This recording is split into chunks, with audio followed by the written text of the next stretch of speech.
Hello everyone, welcome to my channel PH web Gyan videos. I am CS Harshita Kant. आज के इस video में हम लोग कुछ बेसिक लीगल टर्म्स और उनके मीनिंग देखेंगे। तो स्टार्ट करते हैं। बहुत ही सेल्फ एक्सप्लेनेटरी वीडियो है बट स्टिल समझाने की कोशिश करेंगे। सबसे पहला है एब इनिशियो।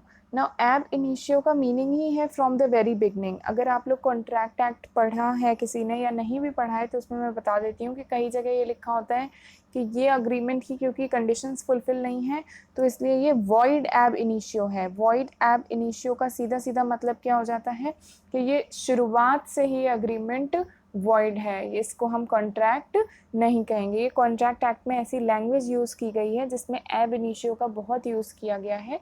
एब इनिशियो का सीधा सा मतलब है शुरुआत से, यानी from the very beginning. Void का मतलब हो गया कि इसका कोई रेलेवेंस नहीं है या इसके कोई लॉ की नज़रों में वैल्यू नहीं है। लेकिन कब से नहीं है? शुरुआत से। ऐसा नहीं कि बाद में कुछ हुआ और फिर उसके बाद ये वॉइड हुआ, लेकिन शुरू से ही अगर कोई चीज़ वॉइड है तो उसको हम बोलते हैं वॉइड एब इनिशियो। तो वहाँ से वर्ड लिया गया एब इनिशियो, जिसको बोला गया फ्रॉम द बिगनिंग। दूसरा वर्ड बहुत ही इंपॉर्टेंट और इजी वर्ड है एड हॉक। एड हॉक अगर हम बात करें तो किसी एक पर्टिकुलर केस के लिए बनाया गया कोई चीज़ है या पर्टिकुलर एंड, जिसको हम बोलते हैं एग्जाम्पल के तौर पे पार्लियामेंट में कोई लॉ पास हो रहा है, ठीक है। अब वहाँ उस लॉ पास होने के लिए डिस्कशन होना है। अब एक पर्टिकुलर चीज़ के लिए क्योंकि डिस्कशन अगर होना है तो वहाँ पर हम लोग यूज़ करते हैं कि एड हॉक कमिटी बन गई। अब ये जो एड हॉक कमिटी है इसका मतलब क्या हो गया? एक पर्टिकुलर चीज़ के लिए जो कमिटी बनाई गई हो, एक पर्टिकुलर सब्जेक्ट मैटर के लिए कमिटी बनाई गई हो, एक पर्टिकुलर केस के लिए कमिटी बनाई गई, उसको बोल दिया गया एड हॉक कमिटी। ये जो मैं साइड में लिख रही हूँ ये सिर्फ एक ऐसा एग्जाम्पल है जहाँ ये वर्ड्स यूज़ हुए हैं। जैसे एब इनिशियो, इसके आगे क्या लगा? वॉइड एब इनिशियो। कहाँ यूज़ हुआ? कॉन्ट्रैक्ट एक्ट में यूज़ हुआ। एड हॉक कमिटी कहाँ यूज़ हुआ? जब पार्लियामेंट में केस वगैरह बनते हैं लोकसभा राज्यसभा में, तो वहाँ पर ऐसी कमिटी बनाई जाती है डिस्कशन के लिए। आगे बढ़ते हैं, दैट इज बोनाफाइड। अब बोनाफाइड का अगर हम मतलब देखें तो मतलब गुड फेथ में कोई भी चीज़ अगर जेन्युइनली करी जाए उसको बोला जाएगा कि ये बोनाफाइडली करी गई। यानी मैं एग्जाम्पल के तौर पे मैं यहाँ पर लेती हूँ कि मेरा कोई इंटेंशन नहीं था किसी को हर्ट करने का, लेकिन कुछ मुझसे ऐसा हो गया जिससे सामने वाला इंसान हर्ट हो गया, तो वो एक्ट मेरा क्या बोला जाएगा?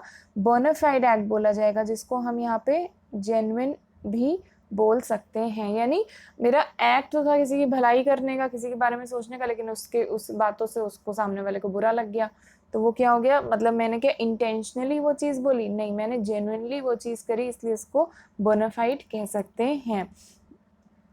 अगला वर्ड जो है कैविएट एम्प्टर, ये यूज होता है हमारे एक सेल्स ऑफ गुड्स एक्ट में।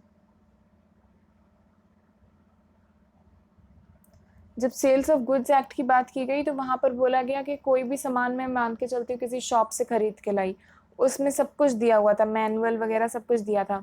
फिर उसके बाद में मैं जब घर ले आई वो सामान कुछ गड़बड़ निकलता है, तो वहाँ लॉ बोलता है कि let the buyer be aware.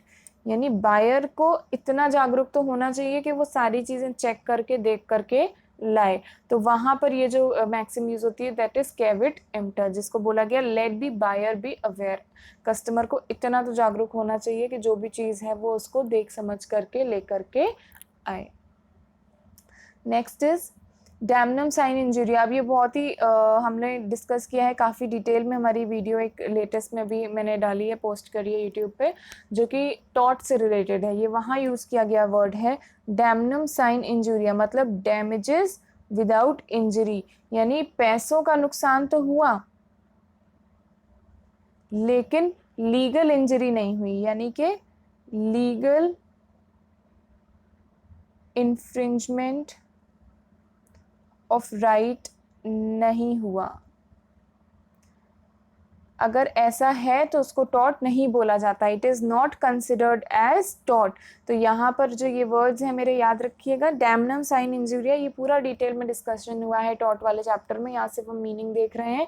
इसका मतलब है डैमेजेस विदाउट इंजरी, यानी कि कोई लीगल राइट हैम्पर नहीं हुआ लेकिन आप पैसों का नुकसान हुआ, तो क्या उसे टॉर्ट बोलेंगे? Answer is no. वैसे ही एक और आपका वर्ड है दैट इज़ एक्स पार्टे। ये कहाँ यूज़ होता है? जब कोर्ट की प्रोसीडिंग्स वगैरह की बात होती है तो वहाँ पर बोला गया कि दो पार्टीज़ के बीच में कोई केस चल रहा था, अब एक पार्टी उसमें एब्सेंट है, उसकी गैर हाजिरी में भी अगर कोई प्रोसीडिंग कर दी जाए, डिसीजन ले लिया जाए, तो उसको बोल दिया जाएगा कि decision was made x Partey या फिर proceedings were made x Partey, यानी एक पार्टी की गैर मौजूदगी में कोई डिसीजन या प्रोसीडिंग्स हो उसको हम लोग एक्स पार्टे बोलते हैं। तो यहाँ जितने भी मैंने वर्ड्स यूज़ किए हैं ये सारे के सारे आपके बहुत बेसिक टर्म्स हैं जो कि लॉ में जानकारी, जो भी स्टूडेंट लॉ पढ़ रहा है किसी भी एग्ज़ाम के लिए उसको ये बेसिक जानकारी होनी चाहिए, इवन लेमैन को भी होनी चाहिए। यहाँ जो सबसे टेक्निकल वर्ड था वो डेमनम साइन इंजूरिया था, लेकिन इसका पूरा डिटेल का एक सीरीज़ हमारा टॉट का है जो यूट्यूब पे भी स्टार्टिंग के वीडियोस पोस्ट हुए हैं, वहाँ पे जाके आप रेफर कर सकते हैं। मैं लिंक जो है डिस्क्रिप्शन बॉक्स पे दे दूँगी। ओके, आपको अगर ये वीडियो पसंद आया हो, ये बहुत ही शॉर्ट वीडियो था, पसंद आया हो तो मेरे चैनल को आप सब्सक्राइब करिए and like this video, also share it with your friends. और साथ ही साथ कोई भी प्रॉब्लम हो, कुछ भी आगे का पूछना हो तो आप कमेंट सेक्शन में कमेंट करके मेरे को पूछ सकते हैं। Thank you.